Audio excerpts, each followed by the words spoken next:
안녕하세요. 1분 주식입니다. 오늘 영상에서는 어떤 종목을 사야 하는지가 아니라 어떤 종목을 반드시 피해야 하는지에 대해 이야기해 보겠습니다. 많은 투자자들이 손실을 보는 이유는 좋은 종목을 못 찾기 때문이 아니라 애초에 들어가면 안 되는 자리에 들어가기 때문입니다. 시장은 겉으로는 정보가 공평해 보이지만 실제로는 자금의 속도와 해석의 차이로 움직입니다. 큰 자금을 가진 주체는 이미 움직인 이후에 개인 투자자들은 그 흔적을 보고 따라 들어갑니다. 이 과정에서 반복적으로 나타나는 패턴이 있습니다. 이 패턴을 이해하지 못하면 아무리 좋은 종목을 골라도 결국 고점에서 매수하게 됩니다. 오늘은 실제 시장에서 반복되는 매수하면 안 되는 종목의 구조를 차트와 심리 흐름 기준으로 정리해 보겠습니다. 1. 원인보다 결과가 먼저 보이는 종목. 주가가 급격하게 상승하는 종목을 보면 대부분의 투자자는 이유를 찾으려고 합니다. 뉴스를 확인하고 테마를 확인하고 무언가 근거가 있을 것이라고 생각합니다. 하지만 시장에서는 주가가 먼저 움직이고 이유가 나중에 붙는 경우가 훨씬 많습니다. 이미 큰 자금이 들어와서 가격을 끌어올린 뒤 그 움직임을 설명하는 뉴스와 해석이 뒤따라옵니다. 이때 개인 투자자는 결과를 보고 원인을 추론한 뒤 진입하게 됩니다. 문제는 이 시점이 이미 상승의 후반부일 가능성이 높다는 점입니다. 이 구조에서는 가격 상승이 시작이 아니라 종료에 가까운 신호가 됩니다. 2. 거래량이 급증하면서 고점을 만들고 있는 종목. 많은 투자자들이 거래량 증가를 긍정적인 신호로 해석합니다. 실제로 초기 상승 구간에서는 거래량 증가가 상승의 연료가 되는 것이 맞습니다. 하지만 일정 구간 이후의 거래량 증가는 전혀 다른 의미를 가질 수 있습니다. 주가가 이미 많이 올라간 상태에서 거래량이 급격하게 터지고 고점에서 매물이 쏟아지기 시작하면 이 구간은 매수 구간이 아니라 분산 매도 구간일 가능성이 높습니다. 특히 장대 양봉과 함께 윗꼬리가 길게 형성되는 경우에는 상승을 따라붙는 매수세보다 위에서 매도하는 물량이 더 많았다는 뜻입니다. 이런 형태는 상승의 시작이 아니라 상승의 마무리 단계에서 자주 나타납니다. 3. 테마는 강하지만 기업의 실체가 약한 종목. 시장에서는 테마가 형성되면 그 테마에 속한 종목들이 동시에 움직입니다.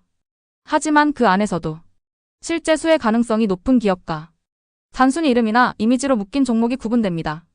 문제는 개인 투자자들이 이 차이를 구분하지 못하고 단순히 테마만 보고 접근하는 경우가 많다는 점입니다.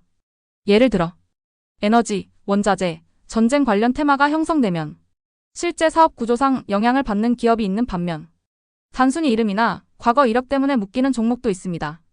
이 두 그룹은 상승 초반에는 같이 움직일 수 있지만 시간이 지나면 차이가 크게 벌어집니다.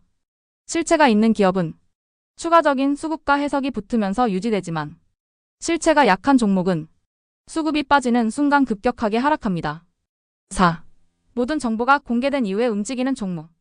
주식시장에서 가장 위험한 타이밍은 정보가 완전히 공개된 이후입니다. 뉴스가 나오고 커뮤니티에서 공유되고 유튜브에서 반복적으로 언급되기 시작하면 이미 대부분의 시장 참여자가 그 정보를 알고 있는 상태입니다. 이 시점에서는 새로운 매수자가 들어오기보다 기존에 매수했던 자금이 차익 실현을 시작할 가능성이 높습니다. 주가는 기대를 반영해서 움직이기 때문에 정보가 공개되는 시점은 기대가 가장 높아진 구간일 수 있습니다. 그리고 기대가 최고점에 도달하면 그 이후에는 하락 압력이 커집니다. 5. 짧은 기간에 과도하게 상승한 종목. 단기간에 급격하게 상승한 종목은 그 자체로 위험 신호입니다. 가격이 빠르게 상승했다는 것은 이미 많은 수급이 들어왔다는 뜻이고 그 수급은 언젠가 정리되어야 합니다. 특히 일정 기간 내에 2배 이상 상승한 종목은 추가 상승 여력이 제한될 가능성이 높습니다. 이 구간에서 매수하는 것은 상승 초기에 들어간 자금이 출구 역할을 하는 것과 비슷합니다. 6. 거래량 없이 유지되는 상승 구조. 완만하게 상승하는 종목을 보면 안정적인 상승으로 보일 수 있습니다. 하지만 거래량이 뒷받침되지 않는 상승은 지속성이 약할 가능성이 큽니다. 이 경우에는 실제 신규 자금이 유입되고 있는 것이 아니라 제한된 유동성 안에서 가격만 관리되고 있을 수 있습니다. 이런 구조는 한번 균형이 깨지면 받쳐줄 수급이 없기 때문에 하락 속도가 빠르게 나타나는 특징이 있습니다. 7. 급등 이후 횡보가 길어지는 구간. 급등 이후 일정 구간에서 주가가 횡보하는 모습을 보이면 많은 투자자들이 조정으로 해석합니다. 하지만 이 구간은 단순한 조정이 아니라 수급이 정리되는 구간일 가능성이 있습니다. 초기 상승을 만든 자금이 이 구간에서 천천히 물량을 줄이고 그 물량을 개인 투자자가 받아내는 구조가 형성됩니다. 이 과정에서는 가격이 크게 흔들리지 않기 때문에 투자자들은 안정적으로 보일 수 있습니다. 하지만 수급이 정리된 이후에는 지지선이 약해지면서 빠른 하락이 나타날 수 있습니다. 전체 흐름 정리.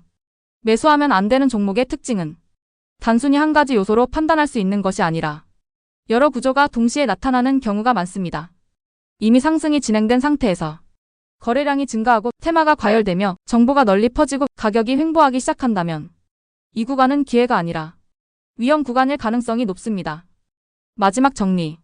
주식시장에서 중요한 것은 무엇을 사느냐보다 어떤 구간에서 사지 않느냐입니다. 좋은 종목이라도 잘못된 위치에서 매수하면 손실이 발생하고 평범한 종목이라도 올바른 구간에서 매수하면 수익이 발생합니다. 결국 수익과 손실을 가르는 기준은 종목이 아니라 위치입니다. 이 내용을 이해하고 나면 앞으로는 단순히 상승하는 종목을 따라가는 것이 아니라 그 상승이 어떤 구조에서 만들어진 것인지 먼저 판단하게 됩니다.